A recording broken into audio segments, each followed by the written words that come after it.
Welcome to the Resilient Retail Game Plan, a podcast for anyone wanting to start, grow or scale a profitable creative product business with me, Catherine Eardley. The Resilient Retail Game Plan is a podcast dedicated to one thing, breaking down the concepts and tools that I've gathered from 20 years in the retail industry and showing you how you can use them in your business. This is the real nuts and bolts of running a successful product business, broken down in an easy, accessible way. This is not a podcast about learning how to make your business look good. It's the tools and techniques that will make you and your business feel good. Confidently plan, launch and manage your products, and feel in control of your sales numbers and cash flow to help you build a resilient retail business.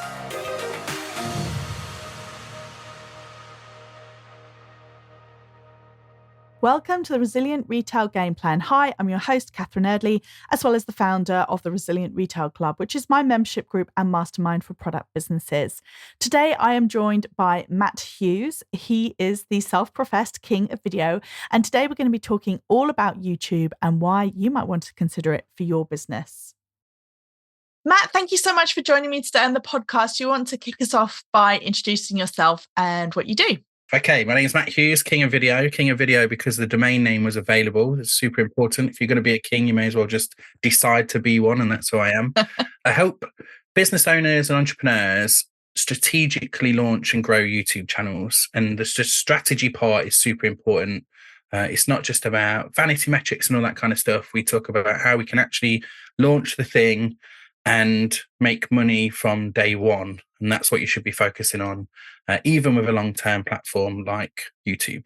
Okay, fantastic. So let's talk about video specifically for product businesses. We all know, I'm sure lots of people listening have heard the importance of video reiterated over and over again, connecting with your customer and so on and so forth. Do you have specific examples of product businesses that have really lent into video and how it's helped their businesses?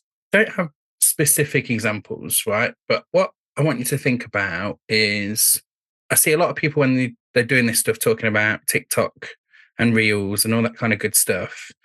And I think people avoid YouTube because it's a longer term platform and they feel like there's a lot more effort that is required. But actually, if you think about products and having a physical shop, imagine you could have your shop in the middle of the countryside where you had some passing traffic a little bit here and there, or you could put it in the middle of a market, a busy Christmas market where you know there's 100,000 tickets sold to that Christmas market. Which one would you prefer to be in? And I think the Christmas market is the better place to be, right? Some people might argue there's too much competition. It depends how you look at that. And I think that's where YouTube is. And so for product businesses, as long as you're creating videos that have some curiosity in it at the start, then you can go big on YouTube. And you can use shorts as well. You know, if you're already using Instagram Reels and TikTok and that kind of thing, then you could use shorts in the same way to promote your products. So no, I don't have specific examples, but hopefully you understand that there's a space here for you if you're a product-based business. Yeah, for sure. So you touched there on curiosity. So can you give us a bit more? So let's say you're an e-commerce brand, you're listening to the podcast, you're thinking, okay, what kind of YouTube videos should I be putting out then? So you talked about curiosity. So just kind of like teasing, you know, like... Well, think like what makes the product that you've got more unique than anyone else's? You know, if I'm selling posters with quotes on them, there's hundreds, if not thousands of people doing the same thing on Etsy or wherever. So how could you make yours specifically more interesting than those? And you've got to think of your USPs for that kind of stuff.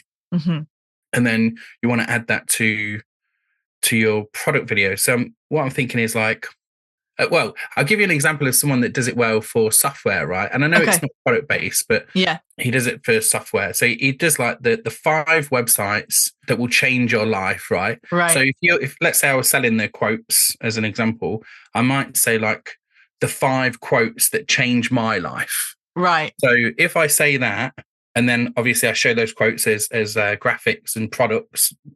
Just sticking with this poster example, it's because my daughter's been talking about selling these products at the moment. That's why it's in my head. But I might say the 5 quotes that are going to change my life or that did change my life. And then I show them, but in the product with the products themselves. Then naturally you're going to get somebody that goes, oh, that's a cool quote, but I'd love a picture of that, or I'd love that in my house. So you might take those, Canva's got like the product placement stuff where you can take your quote, you can put it on a book or on an actual package or something like that. So you could do that and use those in your reels, in your shorts or whatever you want to do.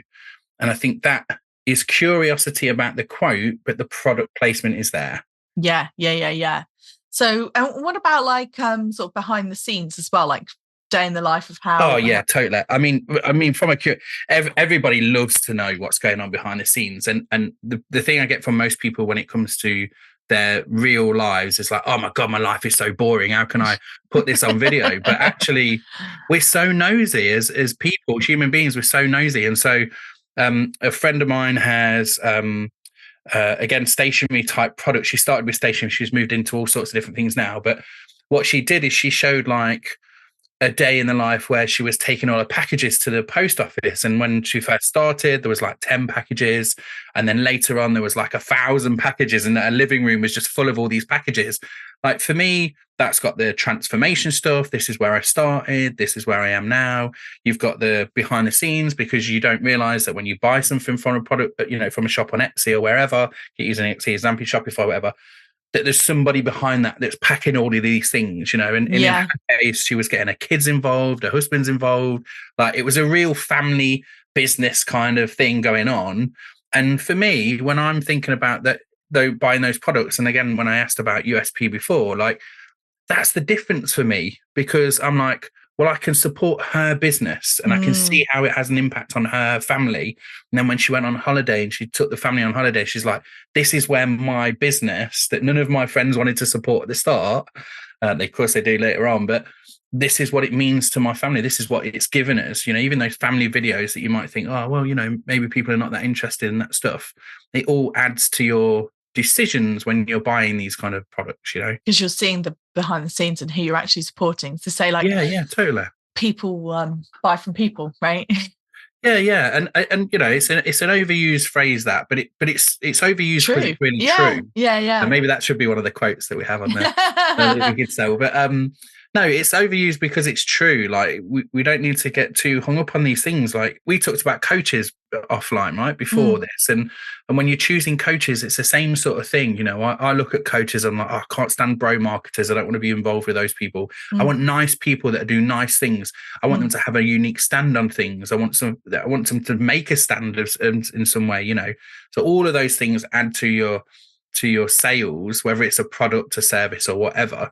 I think you've got to show all of that stuff. And when I bring that back to YouTube, I have people all the time ask me, they say, oh, I want to do like behind the scenes, or I want to do like a vlog, and I want to sell my products and services. Do I need different channels for all of those things? And I'm like, no, have one channel, which is the brand, whatever the brand may be. And it could be your names as well, but have different playlists for those different things. So people can jump into your behind the scenes if they want to, or they can jump into like all the different products, and they will naturally move between the different playlists when they're looking at your channel.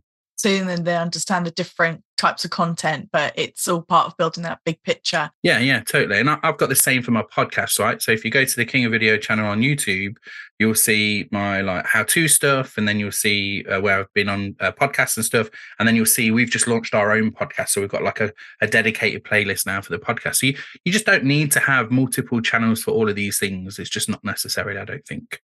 Sure. And it's nice that you can have those different playlists. So going back then to, you talked at the beginning about the importance of strategy. So if somebody's listening to this and thinking, okay, maybe YouTube sounds interesting. Like, what do you say to people when they come to you and say, I think I want to start a YouTube channel? What's some of the first things they should think about? I think probably the most difficult thing in your head when you're getting started is being consistent and committing to the thing. I interviewed someone on my podcast last week, and he said, Matt, I decided I was going to do YouTube, and I decided that I was going to publish a video every week for a year. And then after a year, I'd decide whether it was working or not. And I was like, his name's Jerry. And I was like, Jerry, that is amazing because that's music to my ears. You know, like a lot of the time when people are talking about launching any kind of social platform, they're like, I'll do it for a week. And then after a week, they get no results. Well, maybe they get some, you know, TikTok, you could probably get results in a week, but they don't get the kind of results they're expecting. And then they go, oh, that didn't work for me.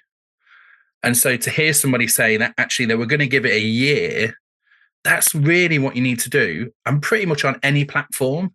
I think if you did anything for a year, your day one and your day 365 are going to be wildly different. Mm-hmm. So I think if you were starting, I would say commit to the year and commit to one video a week.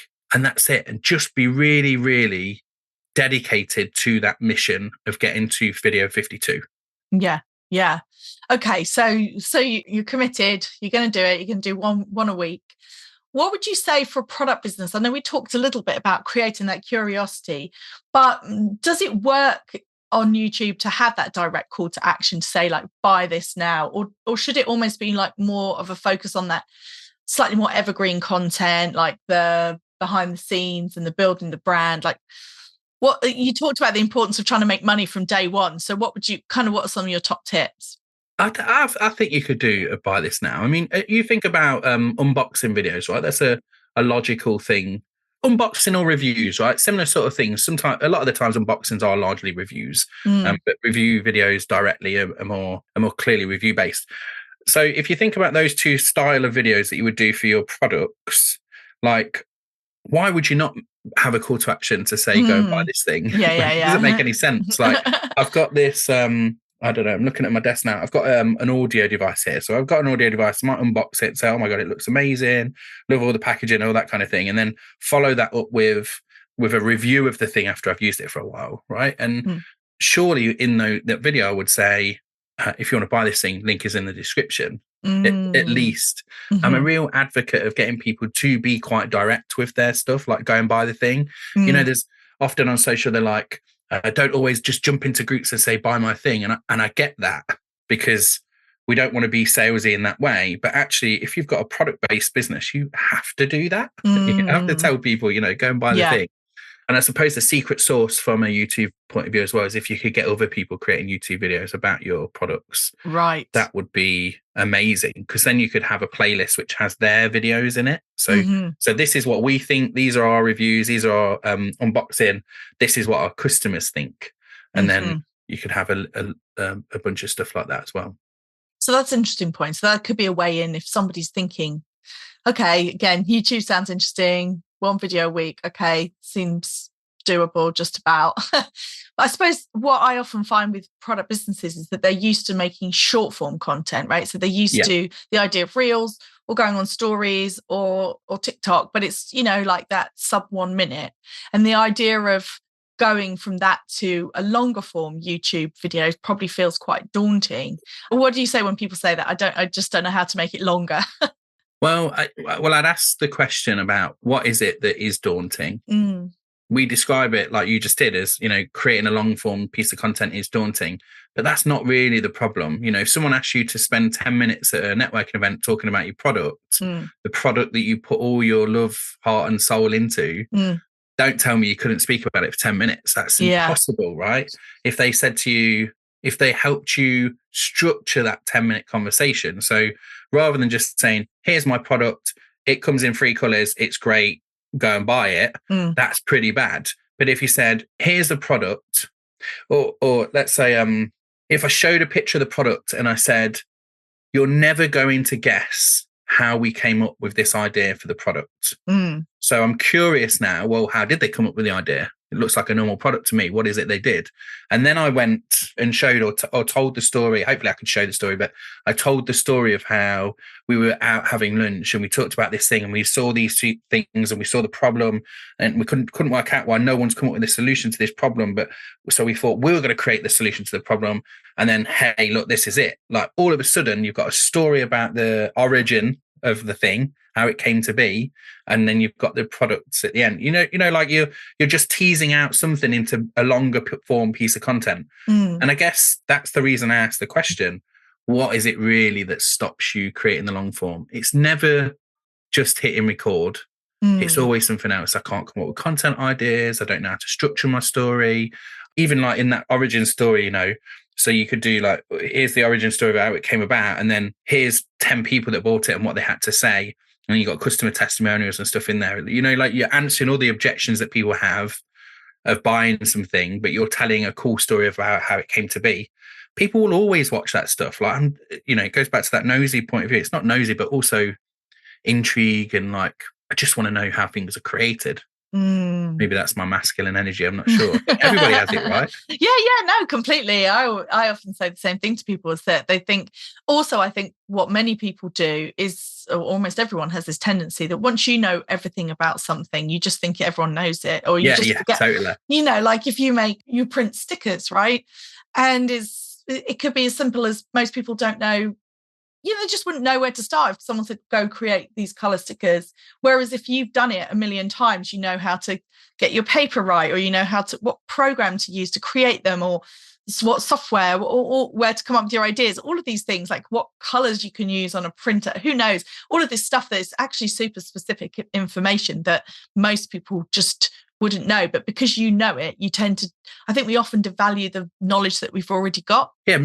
Show it to somebody that's never seen it before, and then see, like, it's like you've just discovered air, like people are like, oh my God. So there's a thing called die cut stickers, right? And I'm sure it's the die cut things where you can do different shapes and stuff. Yeah. And I've always wondered, why is that different to like a square sticker? There must be a difference in the process, but I'm fascinated about it because I put stickers on my laptops. Yeah. Sometimes I go to a conference or whatever and they give stickers away, and then they give me like a square one. I'm like, oh, it's rubbish. Why did you not put it around the letters? But obviously it's a different process. But that's just one example of something. I'm like, oh, I'm so interested. I'm going to have to go and find out after this conversation, right? But you're absolutely right. People, you're so used to it. Your expertise is so, like you say, devalued, that you just don't think that people don't. It's almost like you can't believe they don't know the information, because it's so simple to you. It's so ingrained in your brain. And I find that those people that do explain all of the basic stuff are the best people to know, because they don't. When I used to do train the trainer training, wow, that was a hard thing to say. I learned that you couldn't say the words obviously, because nothing is obvious to somebody that doesn't know. Yes. So when I'm teaching something now, it's just in my brain all the time. If I say obviously, I stop and I go, it's not obvious. So if it's not obvious, what do I need to say for it to become obvious then to that person? Little things like that, I think they're important. And it is how, when you look at the best YouTube videos, look at the best way they've caught your attention, they've kept you like waiting for the next scene. They've done all of those things. They've put all of those things together. And that takes time. Like that's, day 700. It's not day one. So if you're just getting started, like your day one can be just showing your products and starting with that stuff. Again, I'm kind of giving you a lot of information here, but I don't want it to hold you back from starting thinking that you have to do all of those things. Like if you only did one thing and it was just to show your product, talk about it, and share your passion for that product, that would be video one. Then build on that. Yeah. I suppose I've kind of skipped a really obvious question, which I should have asked you at the beginning, but it's kind of going back to, if someone's listening to this again and thinking to themselves, "Oh, this sounds interesting, but I've got a limited amount of time." I mean, we've all got limited time, but why YouTube? Why do you feel so passionate about that particular channel? I think personally, if you look at most platforms, it's really hard to find the people's content, right? If you go to Facebook, if you've ever done a Facebook Live or video on Facebook, trying to find those videos is just impossible. I don't know where it is. It's in Watch somewhere, or it's in my memories or whatever. Instagram Reels and TikTok, slightly different. You've got, your own sort of area for all of that stuff. But I still think it's quite difficult because you're publishing so often on those platforms. To find the gold, you've really got to rely on the people that have moved it to the top or whatever. With YouTube, I feel it's more like, and I say this often, and it was actually a client that said it to me, but I feel like YouTube is your own Netflix channel. So if you watch a video by someone, I'm sure everybody's been in this position, unless you watch no video content at all. You watch a video with someone, you think, I really like this person. I really like the way they talk, the way they sound. They're just like me. I could go and have a beer with this person, whatever. where can I get more content from this person? And if you're on YouTube, when you're watching a video, you click on their channel, and then imagine when you click on the channel, if you were presented with this beautiful branded Netflix style channel with that person or that brand, and then they've got all these playlists with all this stuff that you can learn. Like, for me, that is like the just the best way of selling anything, because already when you do that, you're like, authority check, because this person spent the time and they've built this whole asset library of their best content. And then, like, if I want to see the reviews, if I want to see the products, if I want to see it's all really nicely laid out for me. I just think, where else do you get that? You don't get it on any of the other platforms. So do you think from a relationship builder with the customer as well? Yeah, I mean, that's video generally. I think, we're on a podcast now, right? So you're just listening to our voices. And if you hate your own voice like I do, you probably cringe at the thought of people listening to your voice. But I think you want to see people's edges, right? It's hard in 2D, you're kind of nervous already because they're in 2D on a screen on YouTube. It'd be better to do everything live, I suppose. But you want to see people, you want to see how they react, you want to see the mannerisms. That's how you really get to know and trust people. And so I talk about it being, I've got 5 A's, and one of them is accelerating know, like, and trust, because I really think it just takes you from, and it's the same with the podcast, right? This is why I love being a guest on podcasts. I've done loads of these. I've got a guy that I hire, Brian, who just goes and books me podcasts, guest spots, because I know if somebody likes what I'm saying, they will go to the show notes, they will click on my links, they will go and find me. And thankfully now, King of Video, the phrase over a short period of time, 2 or 3 years, is well Googleable. You can Google it. So, like, I think all of that stuff, it kind of it builds your whole brand, but it's so hard on day one. If you just created a product and you're just trying to figure it out. Personally, I would start a YouTube channel and make that the signature content. I call your videos. Each of the videos that you create on YouTube a signature video, and then you build on that and use that to share all this over the socials, rather than around, which is how most people do it. I see. Right, got it. So it's like your long form. It's the top of your. If you talk about the content pyramid, you're the top. Yes. If your pyramid exactly is your long form content that you've put more time into, but then you can use that to then take pieces out and put to the rest of social. So it ultimately could save you time. Oh yeah, absolutely. One of the other A's is added value. Yeah. And I don't mean added value to the viewer. I mean it to you as your business. So I show you how you can take a signature video and repurpose it into 49 pieces of content, or 47. I can't remember which one. That's how you add value. You create. For me now, I create the video, I give it to my team, and they do the rest. I don't have to do anything. At the start, I was doing the repurposing myself, but you can create all of this wonderful content. So then when you explain to people and they say, I don't want to start YouTube, it's too much effort. When you say to them, actually, what about if you did 1 video a week and you add up 49 pieces of content every week, which is what's that? Thousands of pieces of content by the end of the year. All of a sudden they're interested, because they're like, well, I spoke to a Reels person or a TikTok person. They said I've got to do a video every single day. And that just filled me with dread. And I'm like, well, just do 1 a week then. And then just repurpose that then. That feels more achievable. Whereas if you listen to what you said earlier, Catherine, we were like, oh, it seems like a lot of effort for 1 video a week. Whereas when you change the narrative a little bit, actually it feels like it's more achievable. Yeah, for sure. No, I can totally see that. And then you've got a home for it. So it lives on YouTube, and then you can take it and then you can repurpose it. And there's so many tools now as well. Like, repurposing's come such a long way, even in the last year or so. I mean, there's a tool that I used at the minute called Opus Clips. I met the guy, they were just launching it in March at Social Media Marketing Wild. And it will take your long form content, use AI to create loads of short form content, and then give it a virality score as well, the chance of it being viral or going viral. And it's pretty good. It's not amazing. We used to do that as a service and split all this stuff up, and we had a human being look at the video and then mark the clips and that kind of stuff. It took a long time. It was expensive.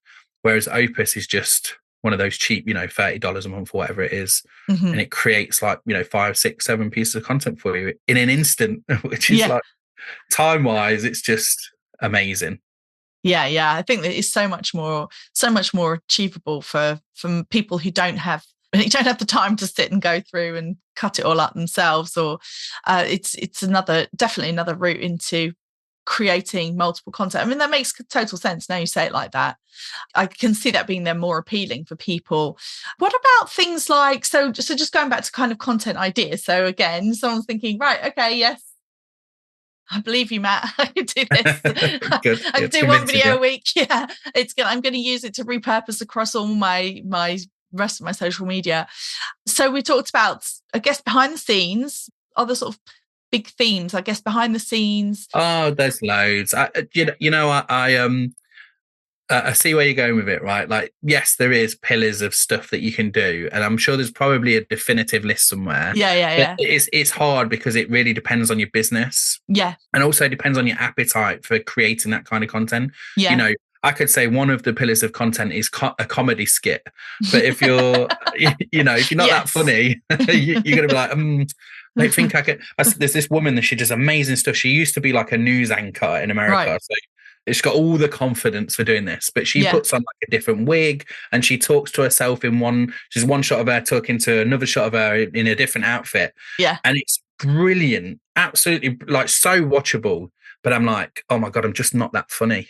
Like I wouldn't even know how to storyboard something like that. Like, it just, well, of course I know how to do it, but but this is the point of the things I'm thinking about. Whereas if I say to somebody, and this is why when we're starting with YouTube, a lot of the times it would be nice to have a producer and an editor and a storyboard person or whatever, all of these different roles that we would later get as part of our team if we were Mr. Beast or someone that had huge budgets for stuff.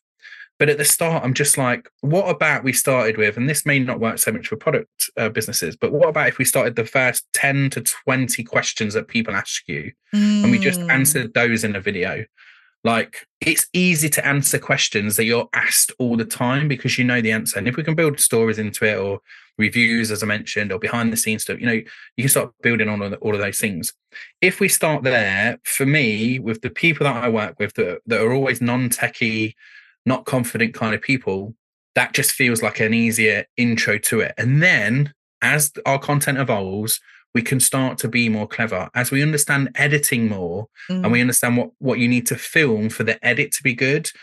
Then you start evolving that, like, all of those things just don't come from the start. It don't really matter what your training or background is. You just don't have it unless you've been in media production, I guess. So you have to learn those things, and it takes a little bit of time. Yeah. I think questions can work for product business owners because they probably get asked questions like, how do I clean it? Or, Yes. Yeah. So then, and that's perfect, right? Because if you know your customers are searching for that stuff, why would you not want to be the answer to it? I've seen stuff before. I buy loads of equipment, gear.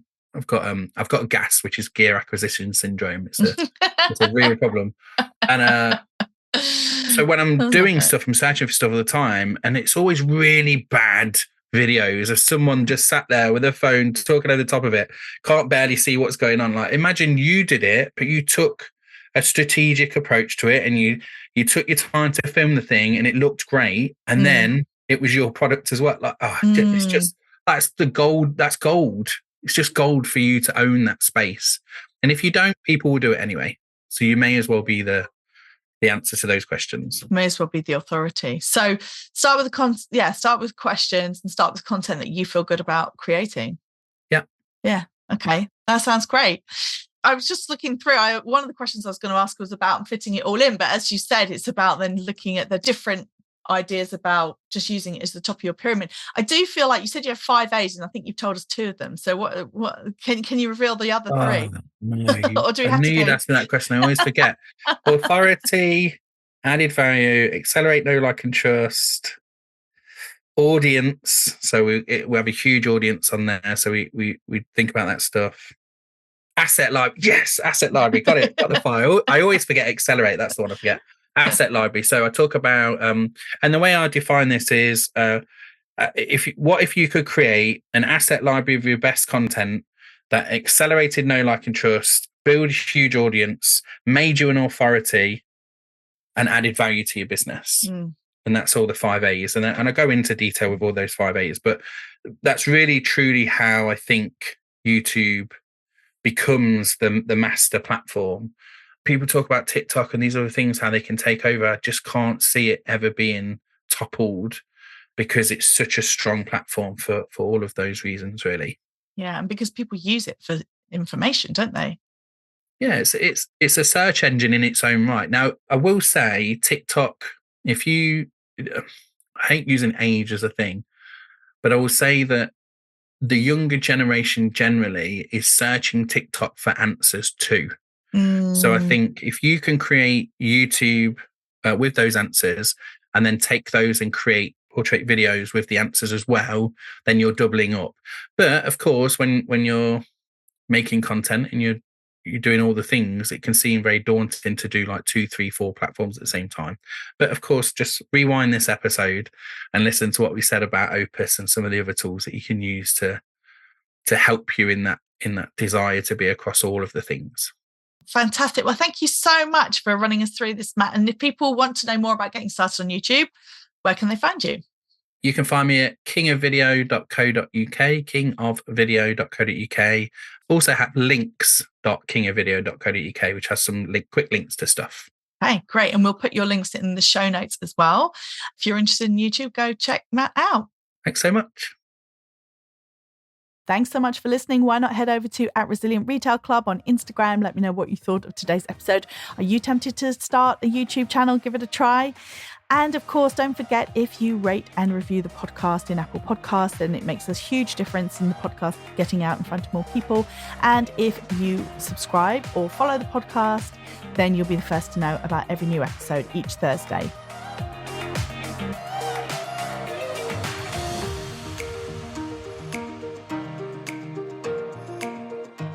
If you've enjoyed this week's episode, then I invite you to check out resilientretailclub.com. The Resilient Retail Club is the membership for anyone wanting to start, grow, or scale a profitable product business. No more trawling Google trying to find the answers to your questions or wading through general business advice that speaks mainly to service-based businesses. Whether you're still at the idea stage or you've been going for a while but want to get more focused and organised when it comes to your business, the Resilient Retail Club is the place for you. With a library of courses tailored to creative product businesses, several live sessions a month, and a supportive and active community, the Resilient Retail Club is the perfect membership to help you hit your goals faster. Check it out at resilientretailclub.com.